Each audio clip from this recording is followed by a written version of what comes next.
Parisiens, parisiennes, bonjour à tous. Voilà, petite vidéo pour aujourd'hui. Comme vous avez pu voir sur le titre, on va parler de Nasser Khelaifi, voilà, qui a été inculpé de corruption.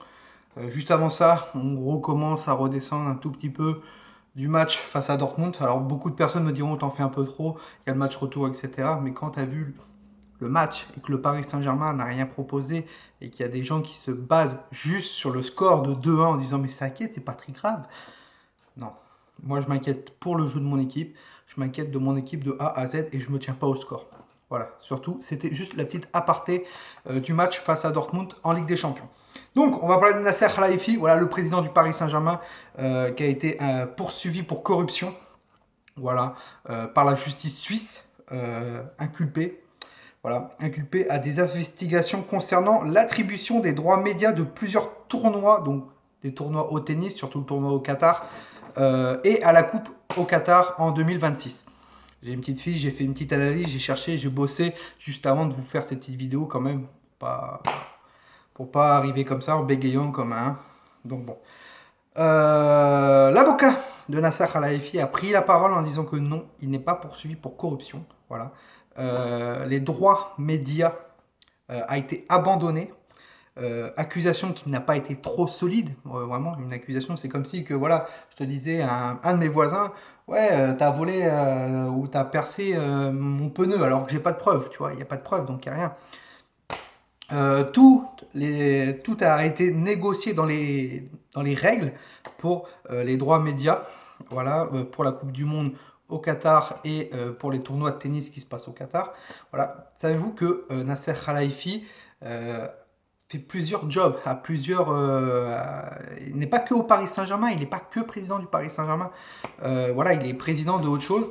Il est président déjà du club de tennis au Qatar, voilà, donc président du Paris Saint-Germain aussi. Il est directeur du groupe Bein Sport. Voilà, c'est lui le gros directeur de Bein Sport. Voilà, il est membre du comité exécutif de l'UEFA. Voilà pourquoi il est à l'UEFA.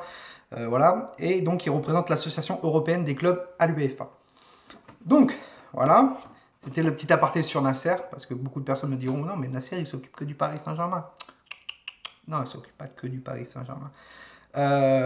Son avocat a aussi dit comme quoi il y avait juste une accusation encore en cours qui était une infraction. Voilà.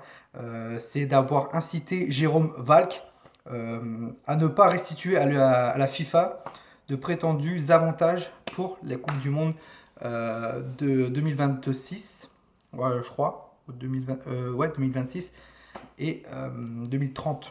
Donc c'est pas celle au Qatar, c'est celle de 2026 et 2030.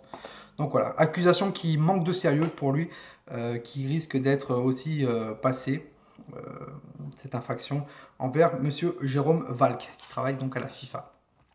Euh, Son avocat demande donc l'acquittement de ses plaintes, que c'est pas assez solide envers son client. Donc voilà. J'essaye vraiment de dire des choses à ma manière et que vous le compreniez. Parce que vraiment, j'ai essayé de faire ça groupé à peu près en disant, bon, bah, voilà, ça veut dire ça et c'est tout. Sinon, dans l'article que j'avais vu, c'était vraiment rentrer dans les détails et tout, etc. Et je pense que les détails, on s'en fiche. J'ai fait un globo de tout ça.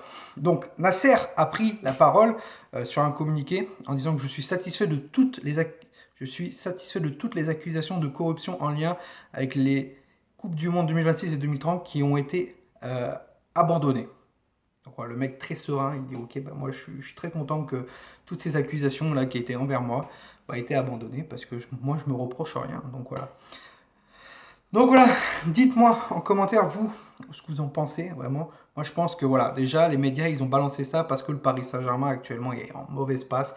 On s'est fait lyncher face à Dortmund et Mediapart et tout, etc. Ces choses-là, là, on dit bon ok, ça fait un moment que c'est sorti ou on va remettre parce que ça fait un moment que on dit que Nasser est dans des trucs de corruption et tout, etc. Je crois que depuis cet été, on en parle vraiment très sérieusement, voire même un peu plus. Je pense que là, ils ont dit allez, on va remettre une petite pièce. Donc voilà. Donc dites-moi en commentaire vous ce que vous en pensez. Voilà. Pour moi, c'est du papier journal, vraiment du charabia. Voilà. Les avocats de Nasser, eux, je pense que c'est des personnes très haut placées, des gros avocats qui ont du solide. Voilà. Donc je pense que Nasser Al-Khelaifi, même s'il est dans ses petits problèmes, je pense que ça passera à l'oubliette. Voilà, complètement. Sur ce, Parisiens et Parisiennes, passez une très très bonne soirée à tous. N'hésitez pas à vous abonner. On a pas mal augmenté avec la vidéo de Thomas Tourelle que je veux voir qui part. Je veux voir Thomas Tourelle partir.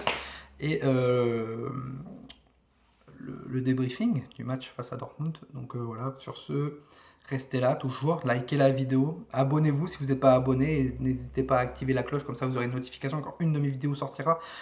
Passez une très très bonne soirée à tous. Vidéo demain, voilà.